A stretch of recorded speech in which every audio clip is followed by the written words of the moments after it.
আর এখন Bangladesh, India to Bangladesh, Bangladesh to India, এই যে ট্রানজিট, এটাকে ট্রানজিট বলা যায় না, এটা একটি করিডোর। এটা সেফ বাংলাদেশের উপর দিয়ে ভারতীয় রাস্তা চলছে। কেন বাংলাদেশের উপর দিয়ে ভারতীয় রাস্তা চায়? তারা এই কারণে চায়।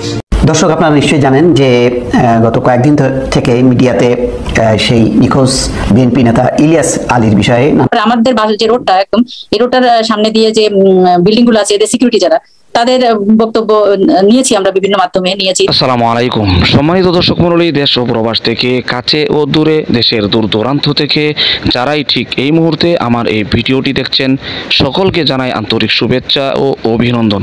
সম্মানিত দর্শক মণ্ডলী, আপনাদের মাঝে অত্যন্ত গুরুত্বপূর্ণ একটি ভিডিও নিয়ে উপস্থিত হয়েছি, যে ভিডিওটি দেখলেই আপনি রীতিমতো অবাক হতে বাধ্য হবেন। হ্যাঁ প্রিয় দর্শক, অবাক হওয়ার মতো একটি ভিডিও নিয়ে উপস্থিত হয়েছি। এই জন্য এই গুরুত্বপূর্ণ ভিডিওটি না টেনে ধৈর্য সহকারে শেষ পর্যন্ত দেখবেন। ছোট্ট একটা রিকোয়েস্ট করি, আপনি যদি আমাদের এই চ্যানেলটিতে নতুন দর্শক হয়ে থাকেন, অবশ্যই চ্যানেলটিকে সাবস্ক্রাইব করে পাশে থাকা বেল বাটনটি অন করে দিবেন। প্রিয় দর্শক, কথা না বাড়িয়ে ভিডিওতে একটি লাইক দিয়ে দেখতে থাকুন সম্পূর্ণ ভিডিওটি। দর্শক, আপনারা নিশ্চয়ই জানেন যে গত কয়েকদিন থেকে মিডিয়াতে সেই নিখোঁজ বিএনপি নেতা ইলিয়াস আলীর বিষয়ে নানান রকম প্রতিবেদন প্রকাশিত হচ্ছে। বিশেষ করে 10 বছর তার নিখোঁজের সময়টাতে এই বিষয়ে আবার মিডিয়াতে এসছে গণমাধ্যমে, এবং নেত্র নিউজ নামে একটি সুইডেন ভিত্তিক সংবাদ মাধ্যমে একটি রিপোর্ট প্রকাশ হবার পর র্যাবের পক্ষ থেকে সেটি ভিত্তিহীন বলে দাবি করা হয়েছে, এবং তারা বক্তব্য দিয়েছে যে এখনও তারা সন্ধান চালাচ্ছে এবং পরিবারকে সব রকম সহায়তা তারা দিচ্ছে। তো এই বিষয়ে একেবারে সরাসরি কথা বলবো ইলিয়াস আলীর স্ত্রী এবং বিএনপির চেয়ারপারসনের উপদেষ্টা তাহসিনা রুশদীর লুনা। লুনা, আপনাকে স্বাগত জানাচ্ছি এই অনুষ্ঠানে। যদিও খুবই একটি কষ্টকর বিষয়, আমি ব্যক্তিগতভাবেও এত কাছ থেকে তাকে দেখেছি যে তার বিষয়ে আসলে আপনার সঙ্গে কথা বলতে আমার কষ্ট হচ্ছে। তারপরেও সাংবাদিকতার প্রয়োজনে আপনার সঙ্গে একটু কথা বলি। আমি জানি যে আপনি এবং আপনার পরিবারের সদস্যরা কী অবস্থার মধ্যে আছেন। বিশেষ করে আপনি দেখলাম যে গণমাধ্যমে বলেছেন যে 10 বছর আমার বাসায় কোনো আনন্দ নেই, হাসি নেই। তো তারপর আপনি কথা বলছেন এবং লড়াই করে যাচ্ছেন। ইতিমধ্যে আপনি রাজনীতিতেও এসছেন, যেখানে আপনার আগে কখনো শুনিনি যে আপনি রাজনীতিতে ছিলেন। তো পরিস্থিতি আপনাকে রাজনীতিতে এনেছে। আপনার কাছে জানতে চাই, সর্বশেষ যেই নেত্র নিউজের যে সংবাদ হয়েছে এবং র্যাবের পক্ষ থেকে যা বলা হয়েছে, আপনার একটু বক্তব্য একটু চাচ্ছিলাম। আসলে নেত্র নিউজ তো ওরা ওদের মতো করে ওরা তদন্ত করে, ওরা ওদের ইনফরমেশন কালেকশন করে ওরা ওদের নিউজ করেছে সেটা।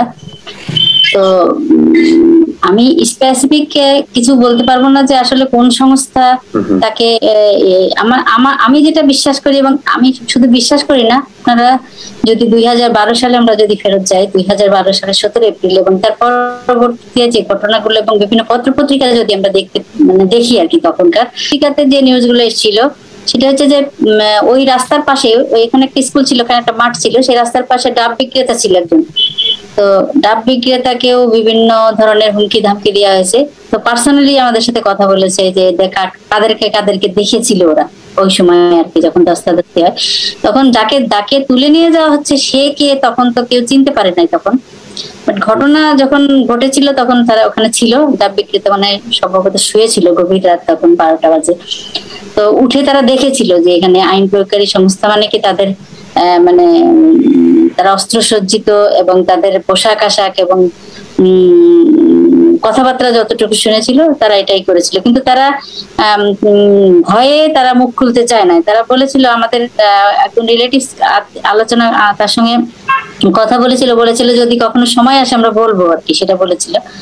তারপরে পাশে সিকিউরিটি গার্ড ছিল, একটা কনস্ট্রাকশন বিল্ডিং হচ্ছিল, ওখানে সিকিউরিটি গার্ডও কিন্তু ওই এনটিভি, তারপরে আরো যে সংবাদ মাধ্যমে যেটা পত্রিকা যেগুলো আর কি, ওগুলাতেও ওরা বক্তব্য দিয়েছিল। কিন্তু পরবর্তীতে দেখা গেল যে সিকিউরিটি গার্ডকে আর খুঁজে পাওয়া যাচ্ছে না, তাকেই সরিয়ে দেওয়া হয়েছে এরকম আর কি। তারপরে আমাদের যে রোডটা একদম, এই রোডটার সামনে দিয়ে যে বিল্ডিং গুলো আছে, এদের সিকিউরিটি যারা, তাদের বক্তব্য নিয়েছি আমরা বিভিন্ন মাধ্যমে নিয়েছি। তো এটা থেকে তারপরে সবচেয়ে বড় কথা যে একজন পুলিশ সদস্য যিনি পাশেই ছিল, জলখাবার রেস্তোরাঁতে পুলিশ সদস্য সম্ভবত ওখানে ছিল, উনি ধস্তাধস্তি দেখে এখানে এসেছিল, এই সামনে এসে যখন এগিয়ে আসছিল এবং মানে সম্ভবত তাদের কলারও ধরেছিল, তখন তারা আইন প্রয়োগকারী সংস্থার একটি কার্ড শো করেছিল ওনাকে। শো করার পর উনি এখান থেকে চলে গেলেন। তো এটা কিন্তু আমার কথা না, এটা পত্রিকাতেও আসছে এই নিউজটা, কিন্তু তখন তো যুগান্তর বা সমকাল এরকম একটা পত্রিকাতে আসছে তখন নিউজটা। তো সবকিছু মিলিয়ে এবং আমাদের আরো যে সমস্ত সোর্স গুলো অনেক সময় বলেছে ওনাকে এখানে আছে, উনি ওইভাবে আছে, কেউ একটু আমাদেরকে খবর দিতে চেয়েছে বিভিন্ন কারণে।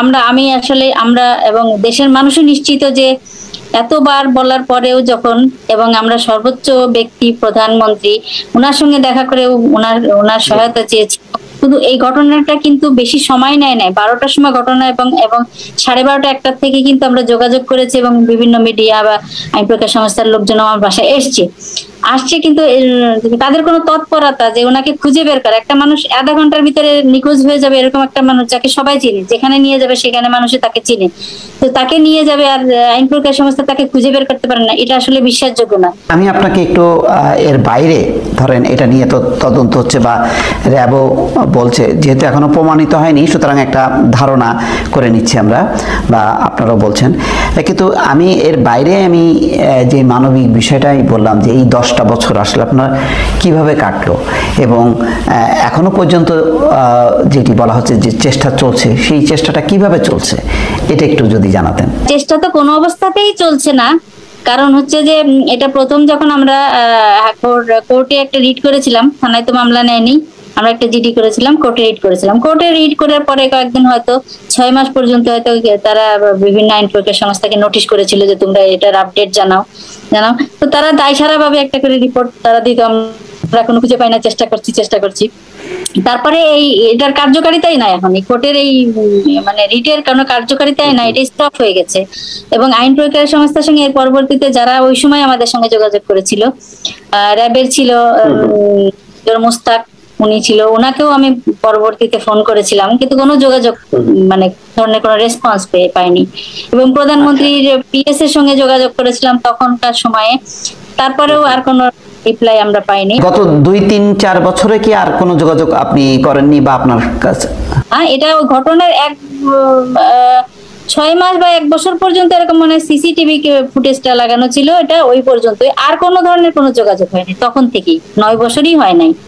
প্রিয় দর্শক, আশা করি সম্পূর্ণ ভিডিওটি দেখলেন। ভিডিওতে অবশ্যই বুঝতে পেরেছেন যে বিষয়গুলো তুলে ধরলাম আপনাদের মাঝে, এমনকি যে বিষয়গুলো দেখালাম, যে বিষয় নিয়ে আলোচনা করলাম, এই বিষয় সম্পর্কে এবং এই ভিডিও সম্পর্কে যদি আপনার কোনো মতামত থাকে অবশ্যই আপনার মূল্যবান মতামতগুলো কমেন্ট বক্সে জানিয়ে দেবেন, এমনকি এই ভিডিওটি শেয়ার করে সকলের মাঝে ছড়িয়ে দিবেন। প্রিয় দর্শক, আজকের মতো এখানে শেষ করছি। ভালো থাকুন, সুস্থ থাকুন, আবারও দেখা হচ্ছে পরবর্তী ভিডিওতে।